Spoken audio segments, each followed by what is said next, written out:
sou Viviane Soares e estou aqui para conduzir a sua aula de História de hoje. O tema da nossa aula, ele é a respeito de alguns conflitos sociais que nós vamos ter no Brasil no inicinho da nossa República. Então, o nosso objetivo é analisar as ações do Estado republicano em favor da modernização e os seus impactos sobre a população, considerando a reação ao discurso científico. Então, para a gente tratar um pouco dessas questões sociais neste contexto, nós vamos abordar algumas revoltas que o Brasil vivenciou. Então, a gente tem aqui a revolta da vacina, revolta da chibata, revolta de Canudos e a guerra de Contestado. Nesse período específico da história, nesse início de república, outros movimentos também aconteceram.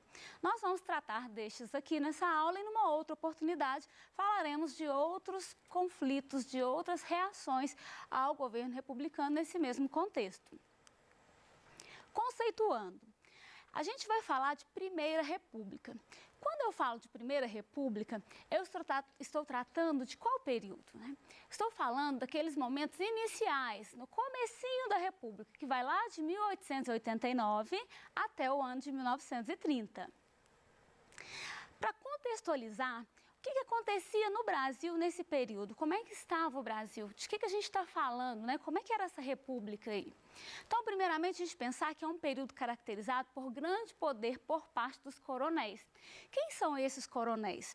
Para tratar de coronéis, a gente precisa voltar um pouquinho lá no período imperial no Brasil e compreender a figura deste coronel. O coronel que a gente fala aqui são fazendeiros que, no contexto do Brasil imperial, eles receberam um poder maior por parte do governo para resolver questões e até mesmo conflito. Então, por isso que eles receberam esse título de coronel. Esse título, ele permaneceu e o poder que esses coronéis tinham, eles também vão permanecer, Todo esse poder vai acompanhá-los ao longo aí da história do Brasil, principalmente nesses primeiros anos de república.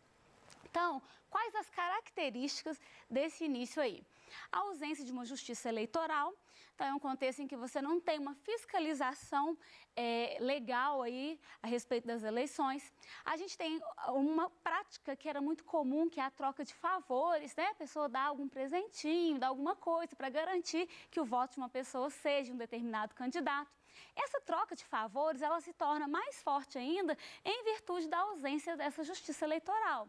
A gente tem também aí nesse contexto a falta de direitos sociais, então nesse processo aí a população, uma boa parte da população, ela vai ser excluída, Então falta direitos a uma grande parcela dessa população, principalmente a população mais carente. E a gente tem também um ideal, um projeto de se criar uma nação civilizada, uma nação que acompanhe moldes europeus, um desenvolvimento grande do Brasil aí, nesse período aí, buscando uma modernização. A primeira revolta que a gente vai tratar é a revolta da vacina. Então, o próprio nome já indica para a gente com o que as pessoas estão revoltando, A gente está falando aí revolta da vacina. Mas por que será que as pessoas iriam contra a vacina? Qual seria aí a motivação para essa revolta? Então, inicialmente a gente falar que a gente está tratando do governo de Rodrigues Alves, é um contexto em que ele busca, acompanhando aí, o que é tendência, vamos falar em tendência aí de cidade, de modelo civilizatório, ele busca modernizar o Brasil, desenvolver, fazer com que o Brasil se pareça aí com países europeus. Então, neste contexto, ele precisa fazer quase que uma reconstrução mesmo, principalmente no Rio de Janeiro, que é a porta de entrada, que é onde a gente recebia aí muitas pessoas de outros países. Então, ele começa uma movimentação em duas frentes, que é o saneamento, o cuidado aí da região como um todo, pensando aí no higienismo, e, por outro lado, a gente tem também a questão da reconstrução mesmo física, de mudar aí a aparência do Rio de Janeiro. Então, neste contexto, não houve preocupação com a população mais carente que vivia aí na área central, que morava nos cortiços, né? A questão era, o progresso precisava passar e as casas tinham que dar licença para esse progresso chegar. Então, muitas pessoas foram retiradas das suas casas, principalmente aquelas pessoas que eram mais marginalizadas na sociedade, né? Ex-escravizados, imigrantes pobres, pessoas que não tinham aí uma condição de moradia e que antes se abrigavam nos cortiços que precisaram ser retirados, né? Para que a gente tivesse aí, então, um embelezamento do Rio de Janeiro. Então, a revolta da vacina, ela vai acontecer principalmente quando, no ano de 1904, a partir desse ano, a gente tem um decreto, né, que torna a vacinação obrigatória.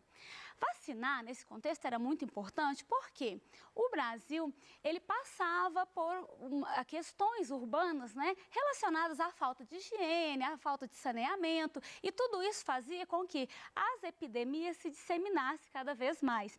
Então, era importante vacinar, mas para a população era importante também um esclarecimento, saber o porquê dessa vacinação, e isso não ficou muito claro. Então, por esse motivo, a população ela vai se revoltar contra essa prática de vacinação que é arbitrária, né? À medida em que as pessoas se recusavam a tomar a vacina e muitas vezes por ignorância mesmo, o fato de não conhecer a motivação, o que se pretendia com essa vacina, então ela passa a ser cada vez mais compulsória. Então a população ela reage aos moldes que é utilizado aí para a vacinação. Então, esse movimento em que a população, contrariada com a prática de vacina obrigatória, nesse contexto em que a população perde a casa, né, está aí sem direitos sociais, é que surge essa revolta no Rio de Janeiro.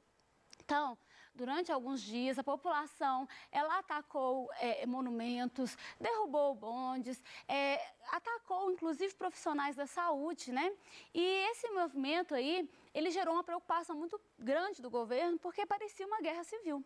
Então, foi necessário que o governo, depois de reprimir o movimento, né, tomasse medidas para que ele não tivesse aí um retorno. Então, uma das medidas tomadas foi tornar a vacinação a pessoa escolhia se ela queria vacinar ou não, né? Não seria mais obrigatória, ela seria facultativa. A gente até traz aqui uma charge, né, que vai falar um pouquinho dessa questão, porque ela mostra, de um lado, o governo e profissionais da saúde, né, o senhor Oswaldo Cruz, que é um dos importantes nomes desse processo, forçando a vacinação. De outro lado, aparece lá a pessoa, né, bem decadente, com um semblante muito triste, e é uma informação, né, essa imagem, ela traz uma informação que mostra aí que não havia uma preocupação com relação ao entendimento dessas pessoas. Havia uma preocupação com o higienismo, com a erradicação das epidemias, né? Mas não propriamente dito com aquela pessoa ali que estaria sendo vacinada. Essa charge, ela traz para a gente um pouquinho, né, a respeito dessa vacinação. Então, ela traz um cenário aí de conflito mesmo, que denota aí violência, a população reagindo com o que tem à mão, né? Então, assim, mostra uma população que não está aceitando aquelas condições que lhes são impostas. É um momento importante para a gente compreender na história, porque a gente tem uma luta que ela não se encerra na questão da vacina. É uma luta que traz questões sociais que são importantes, direitos dessas populações, né? E dentro deste contexto que a gente falou de início de república, ela vem chamar a atenção das autoridades, né? De que essas pessoas, elas também precisam ser ouvidas, elas precisam ter também participação. Nossa próxima revolta ficou conhecida como a revolta da chibata. Como a revolta da vacina, o próprio nome ele já deixa para a gente alguma ideia do que está motivando essa revolta. Chibata é um nome que já nos remete a castigo físico, né? Algum tipo de coisa que vai causar uma revolta mesmo. Nesse caso específico, a gente está falando da revolta de alguns marujos com relação ao tratamento que eles recebiam na Marinha Brasileira. Diferentemente dessa ideia de marinha que a gente tem hoje, né, que nos dá essa sensação de status, um crescimento profissional, a gente sempre pensa muito isso quando fala de marinha, né, mas nesse contexto não. A profissão de marinheiro era algo relegado àquela população que era mais marginalizada, né, então a gente tinha aí muitas pessoas de condições mais baixas, muitas pessoas que estão aí entre os ex-escravizados, que vão fazer parte da Marinha. Só que era muito comum nesse contexto, quando algum membro da Marinha cometesse algum erro, ele era castigado, e esse castigo era físico. Então, as chibatadas, elas foram utilizadas em grande medida para reprimir, né, impedir algum movimento aí, ou revolta, ou erros, né, por parte desses funcionários, desses membros da Marinha. Acontece que esses castigos, eles geravam um incômodo muito grande. E para essa revolta acontecer, foi quando um dos marujos ele recebeu uma punição de 250 chibatadas sem ter nenhum auxílio médico. Então, naquele contexto, os marinheiros eles se reúnem e começam uma movimentação, chegando inclusive a ameaçar bombardear a cidade do Rio de Janeiro. Então, essa revolta, ela não se encerra na questão dos marinheiros, como também a revolta da vacina não se encerrou somente na vacina. Ela traz para a gente uma série de questões que são importantes, como as questões de desigualdade social e racial. Na imagem que a gente passa aqui anteriormente, a gente vê que grande parte dos marinheiros são negros e o uso desse tipo de castigo, ele marca muito um costume que vem, né, continuando aí na história. Então, essa questão social é muito forte. Não é só a questão do castigo físico, mas é uma questão da posição em que as pessoas ocupam na sociedade e a busca por uma igualdade aí. Nesse movimento, eles exigiram o fim dos castigos físicos e, como liderança, a gente tem João Cândido, que passou a história, né, ficou conhecido como o Almirante Negro. Esses marinheiros, eles escreveram um manifesto para o presidente e nesse manifesto eles mostravam ali a insatisfação e os desejos para as mudanças na Marinha. Ao receber esse manifesto, né, e saber da situação da revolta, o Hermes da Fonseca ele promete acabar com os castigos físicos e faz um acordo, né? Se essa revolta acabar, eu não vou castigar nenhum dos marinheiros, nós vamos, vida que segue. E aí a revolta, né, ela se encerrou mesmo, só que ao contrário do que ele havia prometido, logo em seguida, ele vai castigar aquelas pessoas que participaram da revolta. Então, a gente tem muitos marinheiros que sofreram castigos físicos, alguns foram mortos, alguns foram mandados para regiões regiões vazias, né, remotas, para trabalhar ali. Então, a gente tem vários castigos. O almirante também, ele sofreu um castigo, chegando a ser internado como louco. E, mais uma vez, a gente reforça essa questão, que, para além da questão profissional, do trabalho, dos castigos físicos, a gente tem aí, né, gritando os problemas sociais pelos quais o Brasil passava. Próximo aqui, nós vamos falar sobre movimentos messiânicos, né? O que seria aí movimento messiânico? Essa palavra, ela remete a uma crença de que poderia existir um Messias, um Salvador, que iria aí conduzir a população e levá-las, inclusive, ao paraíso. A crença na existência de um Messias, ela era como que uma ilusão, né, que a população construía de que poderia uma pessoa transformar toda a vida de um povo, né, trazer uma tranquilidade, trazer uma nova forma de vida. Então, em qual contexto o messianismo ele se propaga? É no contexto de miséria, de fome da população, de falta de alternativas, essa população que se sente abandonada aí pela igreja, pelo Estado, e ela busca algo para se agarrar, ela busca algo que lhe diz assim, ó, a vida vai mudar, pode ser melhor. E é nesse contexto que essa população ela vai colocar toda a fé em volta de uma figura que passaria a ser vista aí como um salvador. Então, esse messianismo aí, ele vai estar presente em várias regiões, né, principalmente aí na região do Nordeste, e um dos exemplos vai ser num povoado chamado Canudos. Esse povoado, ele foi criado, ele desenvolveu, né, uma comunidade aí e tinha a liderança de Antônio Conselheiro. O nome Antônio Conselheiro remete, né, a uma das práticas dele, que era dar conselhos para as pessoas mesmo por onde ele passava. Então, numa região aí, que é as margens do rio Vaza Barris, foi criada aí, né, foi se constituindo uma comunidade que vivia para uma melhor forma aí, né, das pessoas se alimentarem, delas terem acesso aí à vestimenta. Então, tudo que eles produziam era em função daqueles que viviam ali. Então, todos juntos, eles atuavam aí para a subsistência daquele grupo. Esse grupo ele foi crescendo muito, ele chegou a ter mais de 25 mil habitantes. Para a gente pensar na nossa realidade atual, né, a gente consegue aí imaginar uma cidade, né? Então ele se tornou, bem dizer, uma cidade. Só que ele não acompanhava todas as regras do governo republicano, né? Ele era uma região, um grupo que se encerrava ali mesmo. Eles tinham suas regras de conduta, de vivência, sua divisão de bens, a partilha entre eles. E esse movimento ele acaba gerando aí uma preocupação muito grande por parte das autoridades, em pensar que aquele movimento estaria indo contra a República, né? E que aquele movimento ele geraria uma forma de vida que era atraída, né? Que as pessoas se sentiam atraídas. Então, muitas pessoas queriam ir para lá porque, além da questão da fé, da crença da salvação, elas tinham um modo de vida, elas tinham um sustento, então muitas pessoas iam para essa região. Aqui a gente tem até alguma imagem, né, que é uma fotografia a respeito do Arraial de Canudos. Nesse contexto, então, essa população, ela entra em revolta com relação ao governo, né? Corrigindo, né? O governo é que vai reagir contra essa população, diferente das outras revoltas, por causa dessa preocupação. Então, o governo ele organiza um grupo, né, exército, militares, para destruir o local. E por várias vezes foram feitas campanhas ali, mas os moradores de Canudos resistiram bravamente. Então, mesmo com todas as investidas do governo, várias vezes esses moradores resistiram, sendo necessária aí uma campanha maior, né, o uso de mais pessoas, mais militares envolvidos, para que o Arraial de Canudos fosse de fato destruído. Próximo movimento aqui é a Guerra de Contestado. A Guerra de Contestado tem esse nome porque ela acontece num local que é um local contestado mesmo. É um local de muitas riquezas e ele é disputado entre alguns povos. Então, ele fica na região sul do Brasil, né?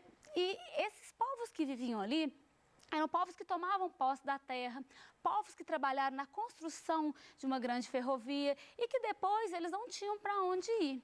Nessa região, ela era disputada também porque ela era muito produtiva, tinha a erva mate. Então, essa situação colocava alguns proprietários, né, contra a população que vivia naquele local e uma tendência muito forte em expulsar essa população. Então, nesse contexto aí, a gente também tem a figura de um líder messiânico, que era um monge, e esse monge, ele passa como um defensor dos mais pobres, né? A população, ela fica em torno dele. Esse monge chamado José Maria, ele cria uma região que ficou conhecida como Quadrado Santo, que mais tarde acaba sendo destruída pelo governo republicano também. Então, a gente tem um próximo movimento, que é o cangaço, que vai acontecer na região Nordeste também. É um movimento ligado ao banditismo, né, que também demonstra uma revolta, uma manifestação contrária aí ao governo devido às condições sociais que a população vivia.